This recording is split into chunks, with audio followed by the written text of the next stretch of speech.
പടച്ചോനെ എനിക്ക് പുറത്തരോ? എന്തോരം തെറ്റുകളാണ് ഞാൻ ഒരു ദിവസം ചെയ്യുന്നത്. ഇതെല്ലതും പടച്ചോൻ എനിക്ക് പുറത്തരോ? നന്നാവണമെന്നൊക്കെ ഉണ്ട്, പക്ഷേ ഇത്രയും തെറ്റുകൾ ചെയ്യുമ്പോ മൂപ്പര് പുറത്തു തരുമോ എന്നുള്ളൊരു പേടിയാണ് മനസ്സിൽ. അതേടാ, മൂപ്പര് പുറത്തു തരും. പടച്ചോനെ ഓഫറാണ്, പുറത്തു തരുന്നവനാണ്. 99 ആൾക്കാരെ കൊന്ന മനുഷ്യന് മൂപ്പര് പുറത്തു കൊടുത്തില്ലേ? എന്തായാലും നമ്മൾ അത്രക്കൊന്നും ചെയ്തിട്ടില്ലല്ലോ. സോ മൂപ്പര് പുറത്തു തരും, നമ്മൾ ചോദിച്ചാൽ മതി. പക്ഷേ പടപ്പുകളോടുള്ളത് അത് അവരോട് തന്നെ ചോദിക്കണം. നമ്മൾ വേദനിപ്പിച്ചവരോട്, കുറ്റം പറഞ്ഞവരോട്, ദേഷ്യം പിടിച്ചവരോട് എല്ലാം.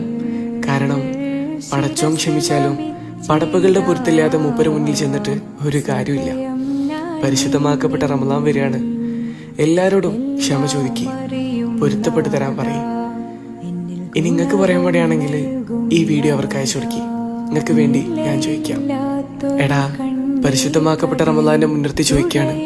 വാക്കാലോ പ്രവൃത്തിയാലോ ഞാൻ കാരണം എന്തെങ്കിലും ബുദ്ധിമുട്ട് നിനക്ക് സംഭവിച്ചിട്ടുണ്ടെങ്കിൽ ഞാൻ ക്ഷമ ചോദിക്കുന്നുണ്ട്, പൊരുത്തപ്പെട്ട് തരണം. നിങ്ങളെ ഭാഗത്ത് നിന്ന് എനിക്ക് എന്തെങ്കിലും ഉണ്ടായിട്ടുണ്ടെങ്കിൽ ഞാനും ക്ഷമിച്ചിട്ടുണ്ട്. ഒന്നും നാളേക്ക് വെക്കരുത്, പുറത്തു തരണം. പടച്ചോനെ നമ്മളെ സ്വർഗത്തിൽ ഒരുമിപ്പിക്കട്ടെ. ആമീൻ.